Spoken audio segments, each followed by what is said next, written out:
여러분의 고백 되시기를 축원합니다. 한번 기도하겠습니다. 거룩하신 하나님 아버지, 많은 사람들이 산과 바다로 가는 때에 하나님의 전에 나와 예배드리게 하심을 감사합니다.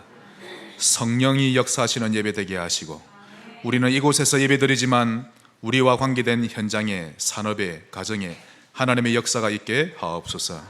예수님 이름으로 기도합니다. 아멘. 오늘 제목은 영원에서 영원까지입니다.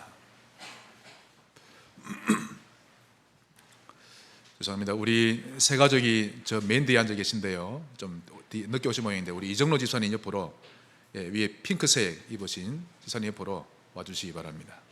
아주 귀한 분인데요, 조금이라도 앞에 앉으셔야 말씀이 더 들립니다.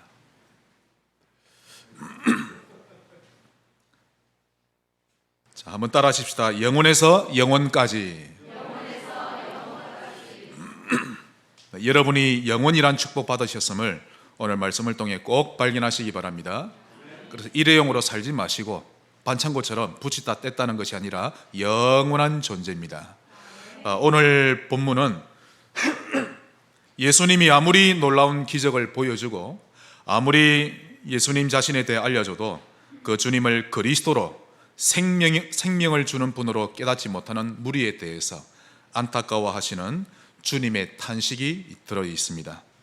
특히 49절에 이렇게 말씀하셨죠. 너희의 조상들은 광야를 지날 때 하늘에서 내려오는 떡, 즉 만나를 먹고도 죽었지, 하지만 나를 먹는 자는 영원히 죽지 아니하리라.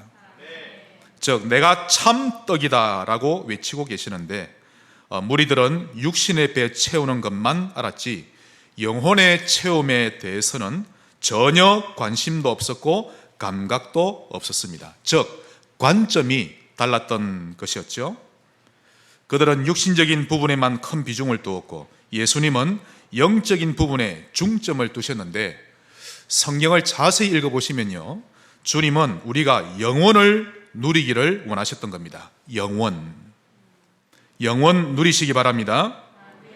요한복음 11장 25절로 26절, 나는 부활이요 생명이니 나를 믿는 자는 죽어도 살겠고 무릇 살아서 나를 믿는 자는 영원히 죽지 아니하리니 이것을 내가 믿느냐.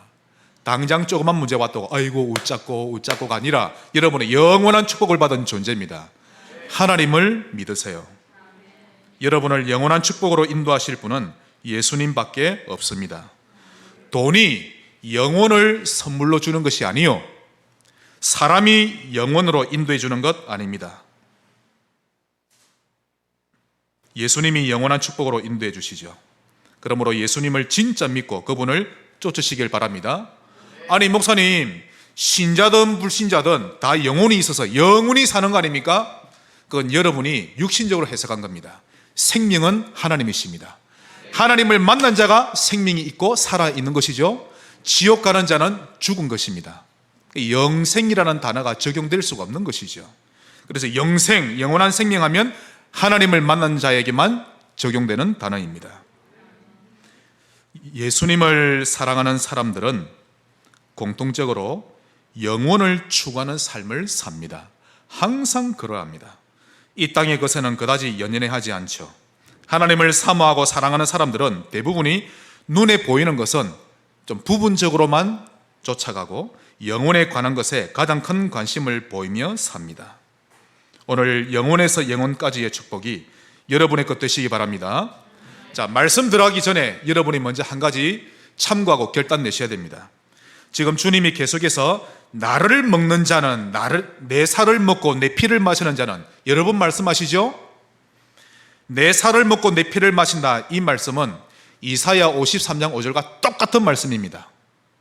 그가 찔림은 우리의 허물 때문이요 그가 상함은 우리의 죄악 때문이라. 할렐루야.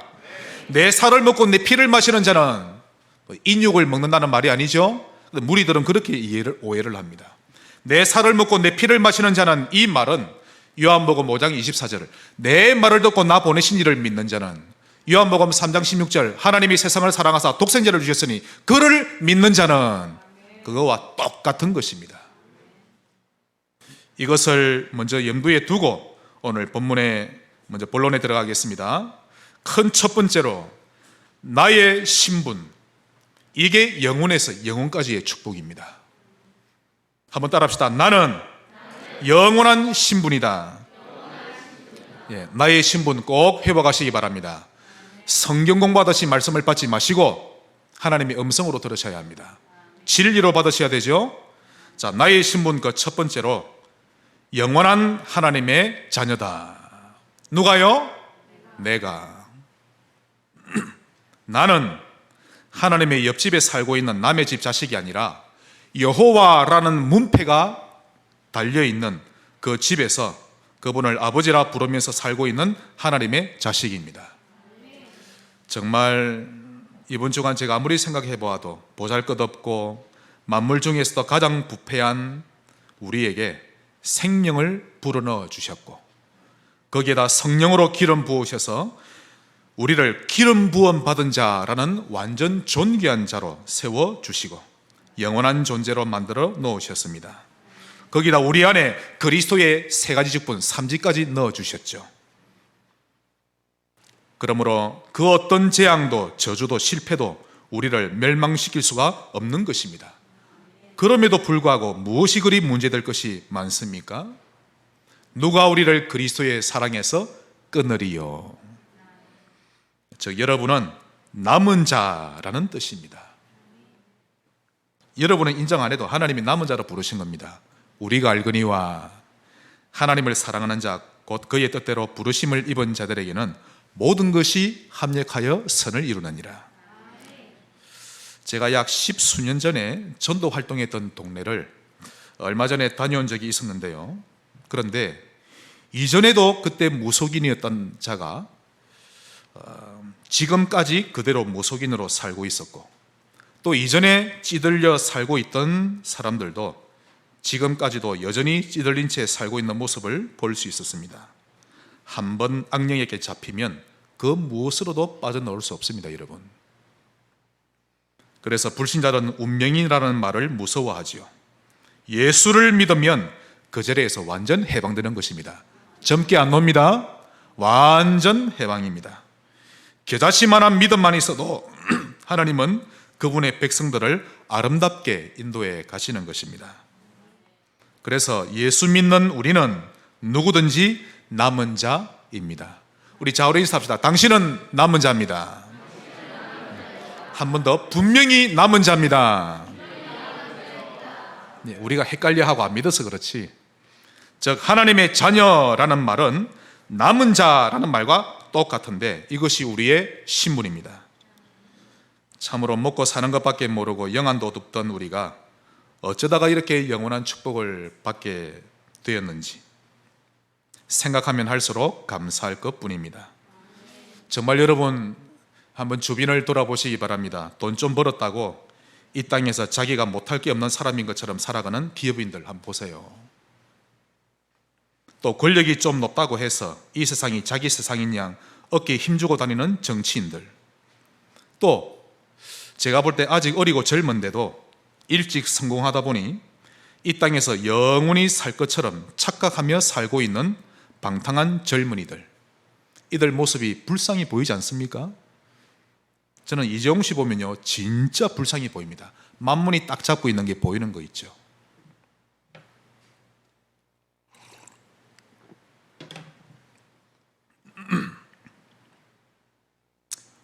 우리 역시 이들처럼 이 땅에 있는 것들을 조금 넉넉하게 받았다고 하나님을 잊은 채 살아갈 수도 있었을 텐데 어쩌다가 하나님의 은혜로 복음 즉 그리스도를 알게 되고 영원하신 하나님을 알게 되었는지 생각할수록 감사하고 감격이 되는 것입니다.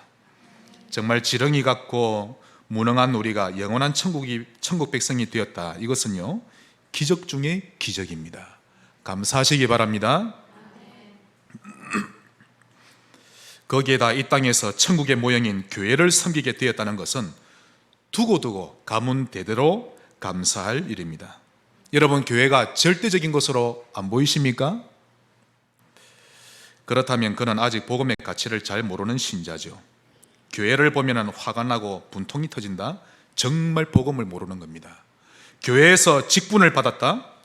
진정으로 감사하시기 바랍니다. 하나님이 주신 직분입니다. 계급 아닙니다. 섬기는 직분입니다. 또 우리가 복음을 가진 부모가 되었다. 오늘 이 자리에 계신 부모님들은 하나님 앞에 정말 감사하셔야 합니다.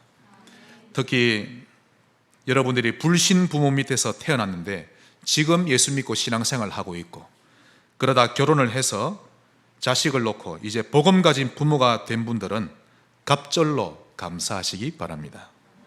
저보다 불신 가정에 태어난 여러분은 감사 더 많이 하셔야 됩니다. 박 권사님 감사하시죠? 네, 저보다 감사 더 많이 하셔야 됩니다. 오늘 감사의 눈이 열려지시기를 바랍니다. 저주받아야 할 우리가 영원한 축복을 받았는데 그 축복들을 묵상하며 되짚어보는 성도가 너무 없습니다. 공짜로 받다 보니 그 가치를 모르는 거죠. 제가 이번 한 주간 하나님께 참 감사를 했었습니다. 내가 저 끝이 없는 무적행 속에 들어가야 할 저주받은 자였었구나. 그런 내가 영원한 축복을 받았다니. 이런 생각과 묵상을 해보면서 자기 인생을 설계해보는 신자 거의 없습니다. 우리가 악착같이 많이 살아도 80년에서 100년인데 복음을 주신 하나님께 감사하며 살아가야 할 것 아닙니까? 만입이 내게 있으면, 여러분 우리에게 입이 10,000개 있으면 어떻죠? 입이 붙어서 있을 겁니다. 입. 우리 몸에 10,000개가 있으려면, 만입이 내게 있으면 그 입 다 가지고 내 구주 주신 은총을 늘 찬송하겠네. 여러분의 고백 되시기를 축원합니다. 우리 말씀을 보십시다. 시편 23편.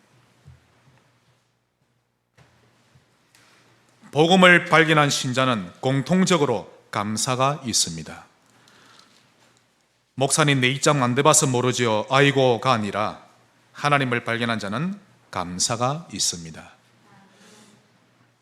사울 왕에게 한창 쫓길 때 했던 다윗의 고백이죠. 23편 끝절에 내가 평생을 두고 고백하기를, 이 뜻입니다. 내 평생에 하나님의 선하심과 인자하심이 반드시 나를 따르리니 내가 여호와의 집에 영원히 살리로다. 시편 144편입니다.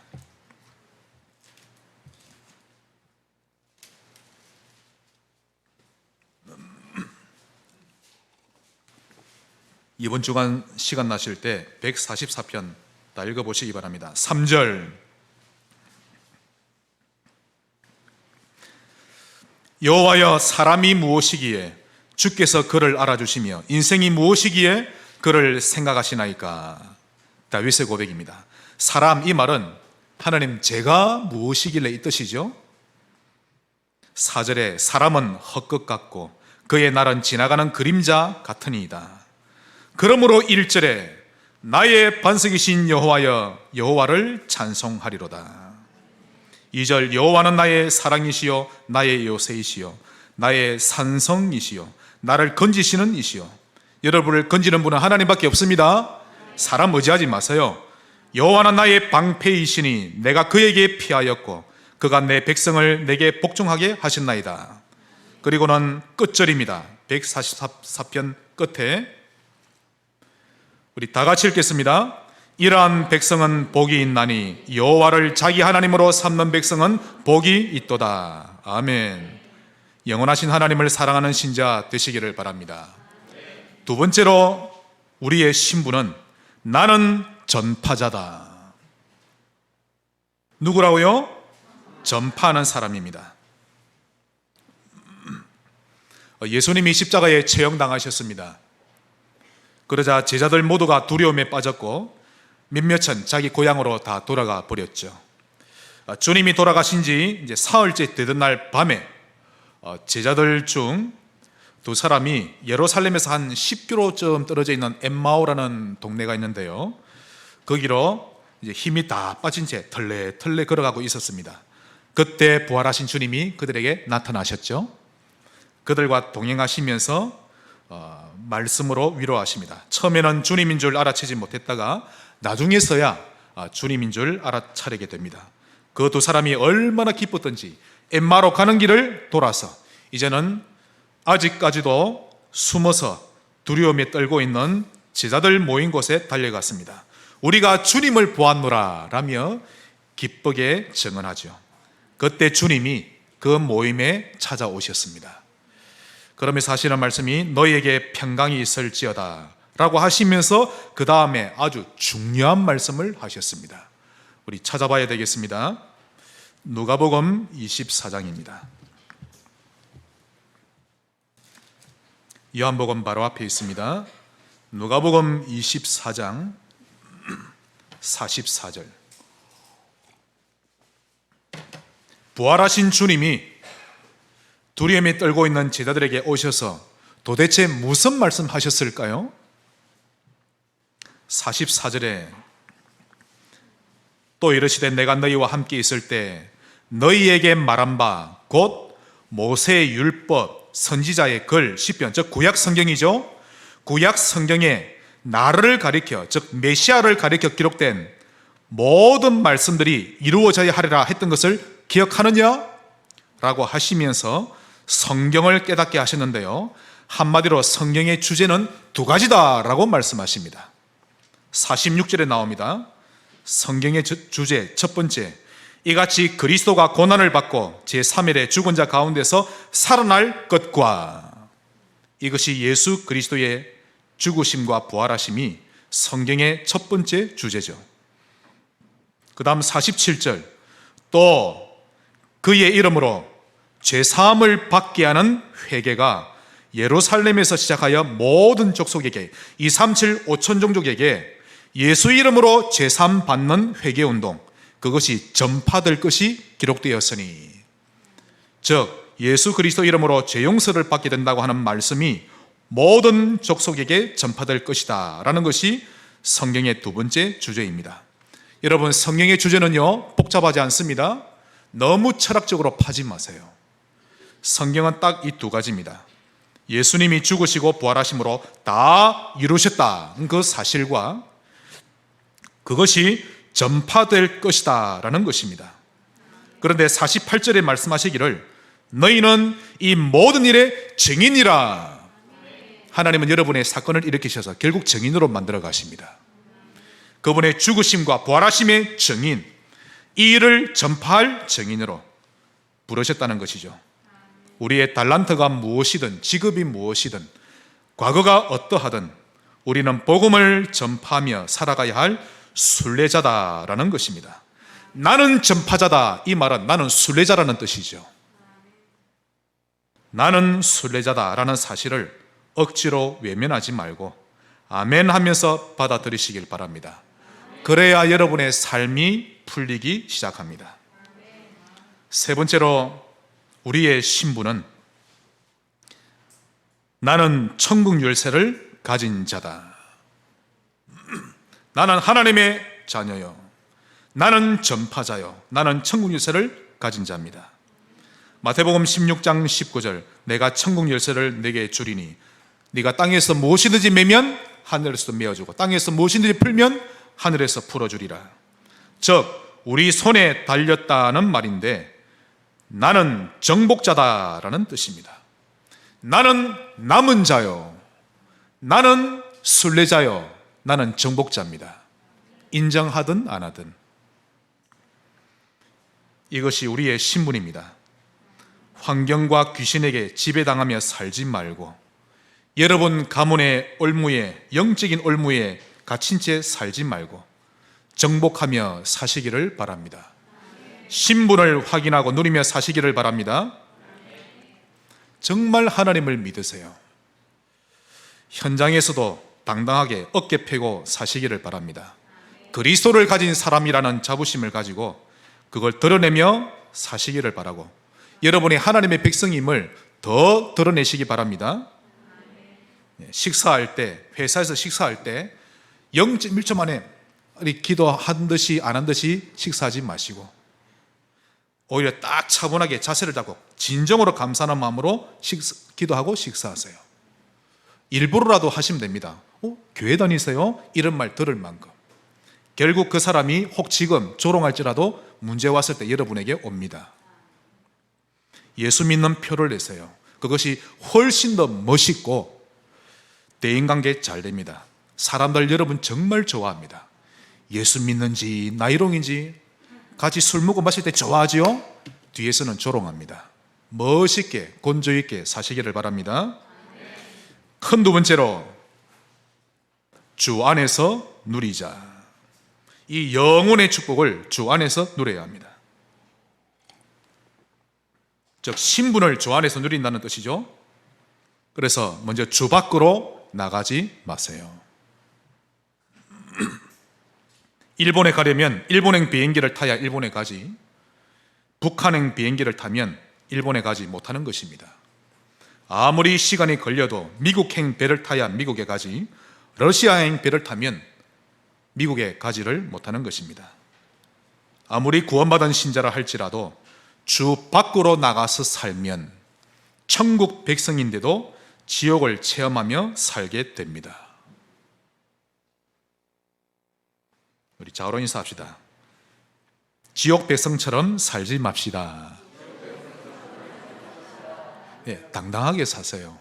하나님의 자녀답게.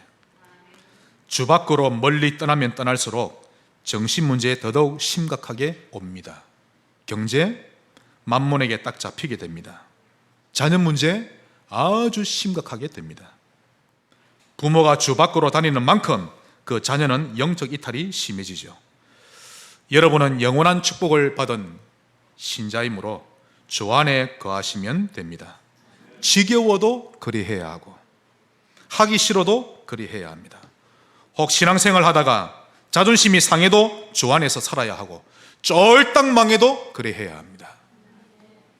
이를 위해 먼저 하나님을 믿으시기 바랍니다. 여러분 하나님을 안 믿으면 뭘 믿고 사시렵니까? 누구를 믿을 겁니까 여러분? 한번 곰곰이 생각해 보세요. 자녀 문제가 왔다? 누구를 믿을 겁니까? 여러분 자신을 믿을 겁니까? 그렇다면 완전히 무너지게 될 것이라고 예상하고 사셔야 합니다. 하나님을 믿으세요. 하나님이 보실 때 옳거니 나를 믿네 라고 인정받을 만큼, 사단이 볼 때 이야 저 신자 하나님 믿네 라고 인정할 만큼 하나님을 믿으세요. 따라합시다. 임마누엘, 나와 함께하고 계시구나 믿으셔야 합니다. 안 보이는데 요셉은 믿었죠. 하나님이 안 보이는데.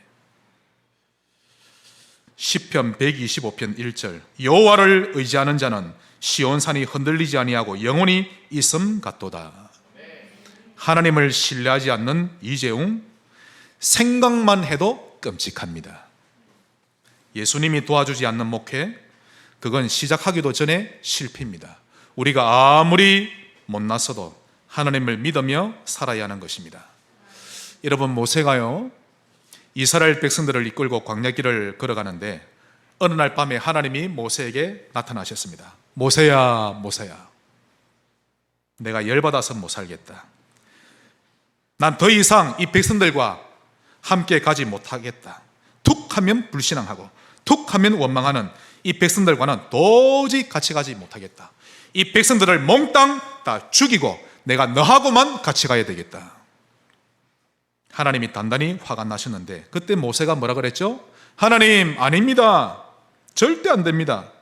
하나님께서 만일 여기에서 저 백성들을 다 죽이시면 온 세상 사람들이 조롱하기를 저것 봐라.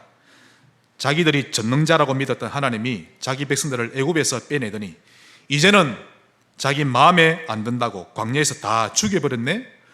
저런 신이 어째서 참신이라 할 수 있는가? 그는 참신이 아니라 가짜신이다 라고 조롱할 것인데 그러면 우리가 어찌 전도하며 어찌 선교할 수 있겠습니까? 하나님 안 됩니다. 차라리 저를 불러가세요. 간절히 기도한 겁니다. 여러분 그게 목회자입니다. 그날 밤에 하나님이 모세를 더더욱 축복하셨는데요 이스라엘을 멸하지 않고 결국 가나안 땅까지 인도에 가셨던 것입니다. 하나님만 화가 났겠습니까? 아마 제가 볼 때 모세는 하나님보다 더 화가 나고 더 속이 천불났겠죠. 그럼에도 불구하고 모세는 40년간 주 안에서 목회했는데 하나부터 열까지 전부 다 하나님 앞에서 목회하려고 했던 것입니다. 주 안에 거하시기를 바랍니다. 그러면 얼마만큼 주 안에서 누리면 됩니까? 사슴이 시냇물을 찾기에 갈급해하는 것처럼 여러분의 영혼이 주를 찾으시면 됩니다. 시편 42편 1절에 하나님이여 사슴이 시냇물을 찾기에 갈급함같이 내 영혼이 주를 찾기에 갈급하니이다. 제가 책을 읽어보니까요, 이런 새벽에 사슴이 물을 마시지 못하면 바로 죽는다고 합니다. 그러니 잠에서 깨어난 사슴은 필사적으로 시냇물을 찾으러 다닌다고 합니다. 근성으로 대충 하나님을 믿지 말고 사슴이 시냇물을 찾듯이 갈급하게 사모하시기를 바랍니다. 하나님을 갈급히 믿으세요. 또 여호와를 나의 피난처로 삼을 만큼 누리시면 됩니다. 우리 말씀을 보십시다. 시편 46편입니다. 만일 오늘 말씀을 통해 여러분에게 사슴처럼 갈급함이 사모하는 마음이 생겼다면 대성공입니다.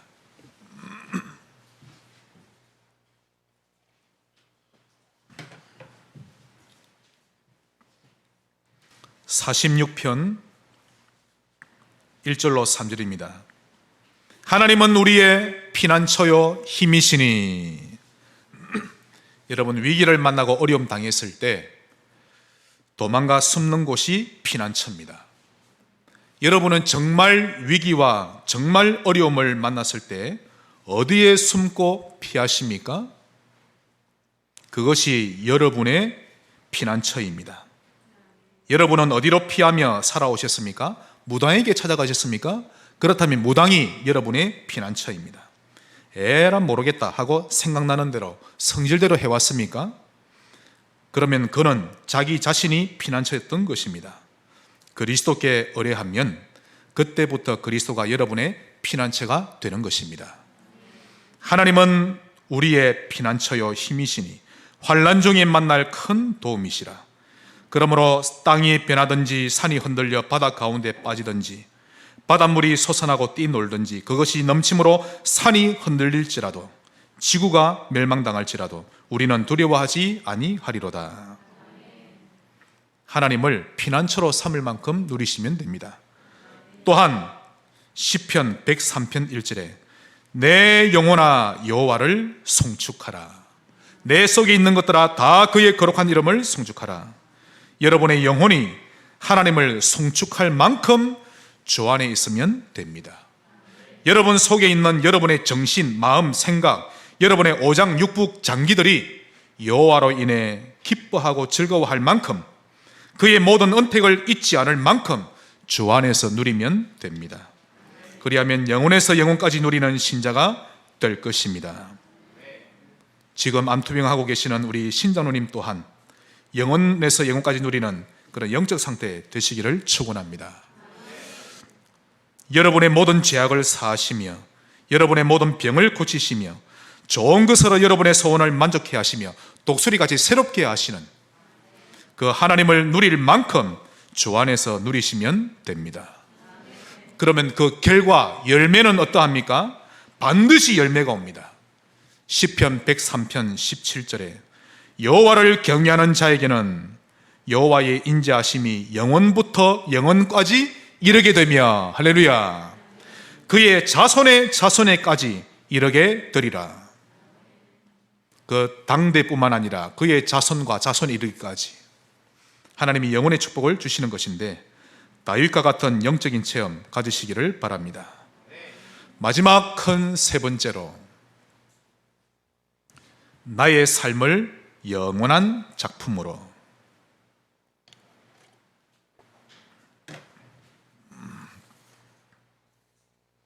오늘 말씀이 여러분의 인생에 해답되시기를 바랍니다.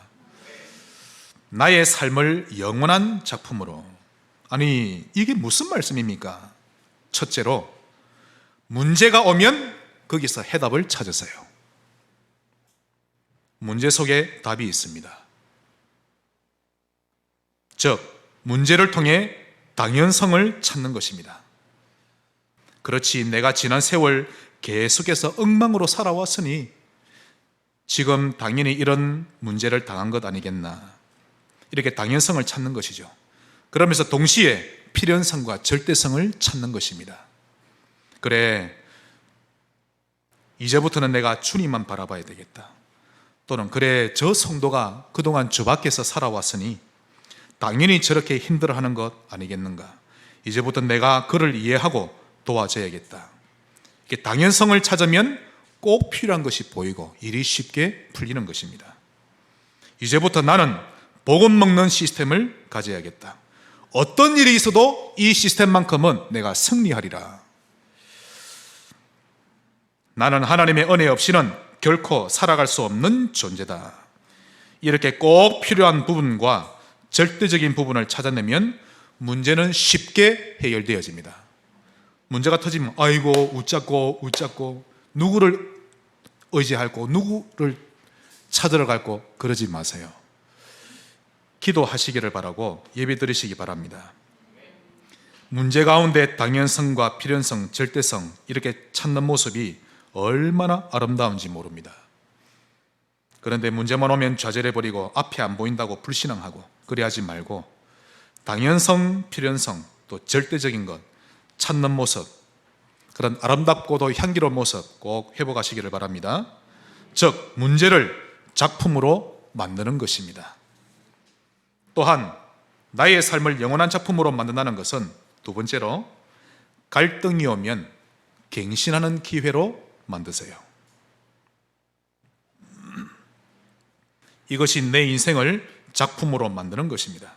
오늘 단어를 잘 기억하셔야 됩니다. 갈등이 오면 갱신하는 기회로 삼는 겁니다. 인간관계를 실패하는 사람들의 특징이 타인의 말과 행동을 자기 자신에게 공격하는 칼날로만 여긴다는 것입니다. 그러니 나를 찌른다, 나를 공격한다 라고 여기고는 그 사람에게 철벽을 딱 쌓아버리죠. 결코 문제는 해결 안 됩니다. 특히 요즘 청소년들과 젊은이들이 대인관계를 너무 쉽게 단절합니다. 내가 저 인간 안 보면 되지, 이렇게 아예 관계를 끊어버리고요, 아예 대화도 안 합니다. 한 번, 두 번 그러다가 결국 그것이 그의 인격이 되고 습관이 되어버리죠. 결론적으로 말씀드리면 그런 습관은 결코 전도자로 살지 못하게 만드는 사단의 계략입니다. 그러므로 앞으로 갈등이 오면 앞으로 두 가지를 하시면 됩니다. 첫째, 절대를 발견하세요. 한번 따라합시다. 절대를 발견하라.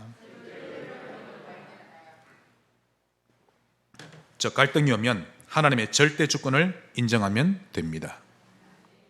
자, 하나님 믿거든요. 어떤 것도 실수가 없고 우연이 없습니다. 절대 주권 인정하면 됩니다. 아들 압살롬이 반역을 일으키자 다윗은 그 압살롬을 살리기 위해 일부러 도망쳐 줍니다. 그렇죠?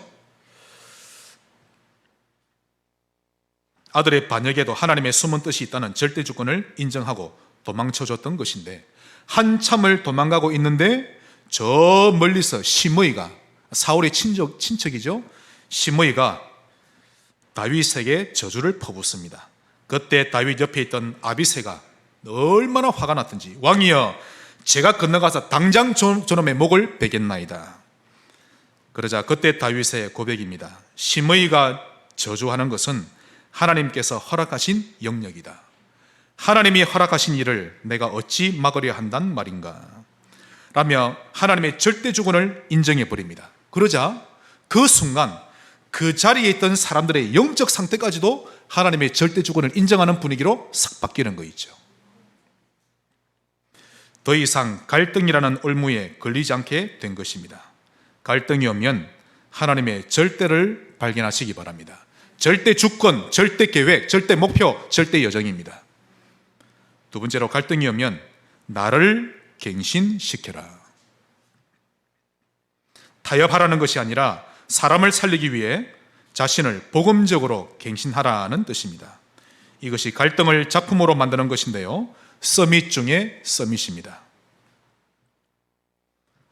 세 번째로 나의 삶을 영원한 작품으로 만들라, 이 말은 위기나 어려움이 오면 좋은 기회로 삼으시기 바랍니다. 무슨 기회로 말입니까? 하나님 앞에 설 수 있는 기회로, 새롭게 시작할 수 있는 기회로 삼으라는 말씀입니다. 이것이 여러분의 삶을 작품으로 만드는 모습이죠. 그래서 어려움이 와봐야만 우리의 수준을 알 수 있는 것입니다. 내가 삼류로 머물 사람인지, 장차 서밋이 될 사람인지를 알 수 있는 것입니다. 그러므로 하나님 앞에 서면 아주 심플하게, 명쾌하게 정리정돈 되어질 것입니다.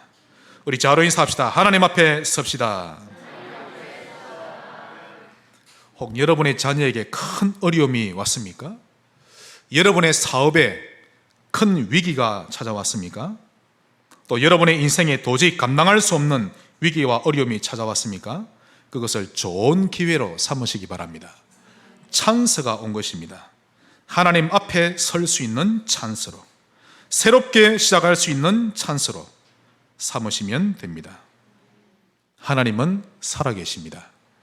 위기와 어려움을 작품으로 만들어내시기 바랍니다. 그래서 여러분의 삶을 영원한 작품으로, 복음의 향기가 나는 작품으로 만들어내시기를 주의 이름으로 축복합니다.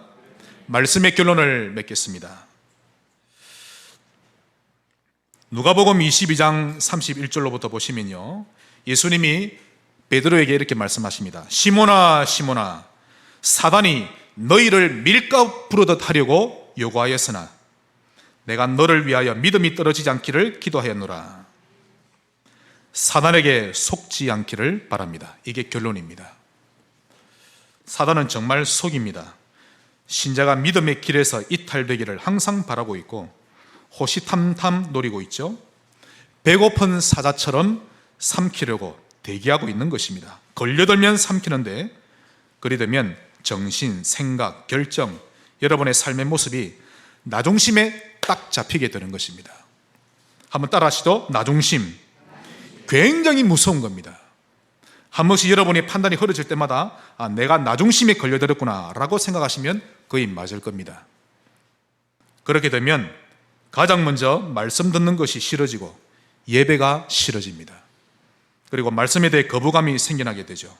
속지 않으시기를 바랍니다. 그러므로 오늘부터 복음을 드시기 바랍니다. 이 방법 외에는 길이 없습니다. 아주 조금씩이라도 복음을 계속 먹어야 합니다. 시간이 빠듯할 때는 5초 구원의 길. 제가 지난주는 어떻게 기도한지 아십니까? 주는 나의 생명의 양식 되신 그리스도시요 살아계신 하나님의 아들이십니다.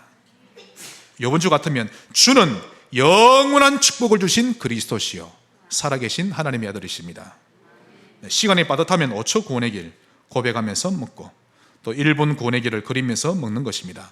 시간이 여유가 있을 때는 강단을 읽거나 들으면서 먹으면 됩니다.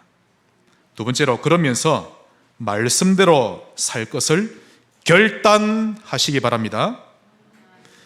복음을 조금씩 먹는 것이 첫째요. 두 번째, 하나님 말씀대로 살기로 결단하는 것입니다. 나는 모든 일을 하나님이 말씀하시는 대로, 성경적인 원리대로 살 것이다 라는 결단을 하나님께 드리세요. 결단이 중요합니다. 그리 되면 그때부터 삶이 쉬워지고 응답받는 것 쉬워집니다.